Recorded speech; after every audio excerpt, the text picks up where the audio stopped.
ಹೆಸರು ಅದೇ ಹೇಳ್ರಿ. ಮಾನ್ಯ ಮಾಜಿ ಮುಖ್ಯಮಂತ್ರಿಯಾದಂಥ ಸನ್ಮಾನ್ಯ ಶ್ರೀ ಬಿ ಎಸ್ ಯಡಿಯೂರಪ್ಪನವರು ರಾಜಕೀಯವನ್ನು ಪ್ರವೇಶಿಸಿ 50 ವರ್ಷಗಳು ವಸಂತಗಳು ಕಳೆದಿವೆ. ಅವರು ನಮ್ಮ ದಕ್ಷಿಣ ಭಾರತ ತುಂಬ ಸೈಕಲ್ ತಗೊಂಡು ಏನು ಅವರ ಸ್ವಂತ ಇಚ್ಛೆಯಿಂದ ಹಳ್ಳಿಗೆ ಹೋಗಿ ಪ್ರತಿ ಹಳ್ಳಿಗೆ ಹೋಗಿ ಪಕ್ಷ ಸಂಘಟನೆ ಮಾಡಿದ್ದಾರೆ.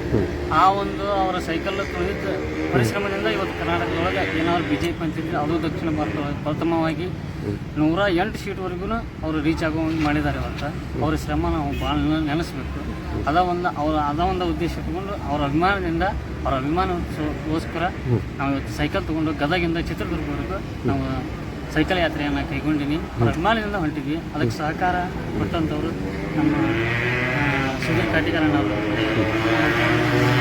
ನಾರಾಯಣ ಅವರು, ಸದ್ಮೋಸ್ ಅವರು, ನಮ್ಮ ಜಿಲ್ಲಾಧ್ಯಕ್ಷರಾದಂಥ ರಾಜಣ್ಣ ಕುರುಡಿಗಿಯವರು, ಅನಿಲ್ ಲಿಪ್ಪಿಗಿರಿ ಅವರು, ದೇವೇಂದ್ರಪ್ಪ ಹೋಗರ್ ಅವರು, ಇಶಾದ್ ಮಾನಿ ಅವರು, ಈ ಥರ ನನಗೆಲ್ಲ ಸಹಕಾರ ಕೊಟ್ಟಿದ್ದಾರೆ. ಅವ್ರಿಗೆ ನಾನು ಅನಂತ ಧನ್ಯವಾದ ಸಲ್ಲಿಸ್ತೀನಿ. ಹಾಗೂ ಪುಟ್ಟರಾಜರ ಆಶೀರ್ವಾದದಿಂದ ಇವತ್ತು ನಾನು 180 ಕಿಲೋಮೀಟರ್ ಸಂಚಲನೆ ಆಗುತ್ತೆ. ಅಷ್ಟು ದೂರ ನಾನು ಹೊರಟಿದ್ದೀನಿ. ಅಜ್ಜರ ಆಶೀರ್ವಾದದಿಂದ ನಾನು ಆರಾಮಾಗಿ ತಲುಪ್ತೀನಿ ಅಂತ ಎಲ್ಲರೂ ಆಶೀರ್ವಾದ ಮಾಡಿದ್ದಾರೆ. ಈ ಆಶೀರ್ವಾದ ತಮ್ಮೆಲ್ಲರೂ ನನ್ನ ಮೇಲೆ ಇದೆ. ನಿಮ್ಮ ಹೆಸರು? ಪ್ರಭು ಅಂತ.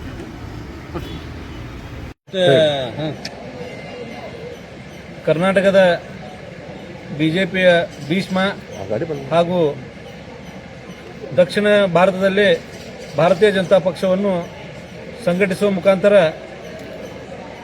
ಭಾರತೀಯ ಜನತಾ ಪಕ್ಷ ಕರ್ನಾಟಕದಲ್ಲಿ ಅಧಿಕಾರಕ್ಕೆ ಬರಲು ಸಾಕಷ್ಟು ಶ್ರಮಪಟ್ಟು ಕರ್ನಾಟಕ ರಾಜ್ಯಾದ್ಯಂತ ಸೈಕಲ್ ಮೇಲೆ ಪ್ರವಾಸ ಮಾಡಿ ರಾಜ್ಯದ ಪ್ರತಿ ಜಿಲ್ಲೆಗಳು, ಪ್ರತಿ ತಾಲೂಕು, ಪ್ರತಿ ಗ್ರಾಮದಲ್ಲಿ ಕೂಡ ಯಡಿಯೂರಪ್ಪನವರು ಪ್ರವಾಸ ಮಾಡಿ ಒಂದು ಪಕ್ಷವನ್ನು ಕಟ್ಟಿ ಬೆಳೆಸಿದರು.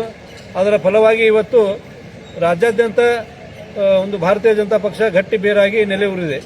ಅದರ ಮಿತ್ತೆ ಅವರು ಜನಸೇವೆಗೆ ಪ್ರಾರಂಭ ಮಾಡಿ ಇದೀಗ 50 ವರ್ಷದ ಪ್ರಯುಕ್ತ ಇದೇ ದಿನಾಂಕ 9ರಂದು ಚಿತ್ರದುರ್ಗದಲ್ಲಿ ಅಭಿಮಾನೋತ್ಸವದ ಒಂದು ಬೃಹತ್ ಕಾರ್ಯಕ್ರಮವನ್ನು ಆಯೋಜನೆ ಮಾಡಲಾಗಿದೆ.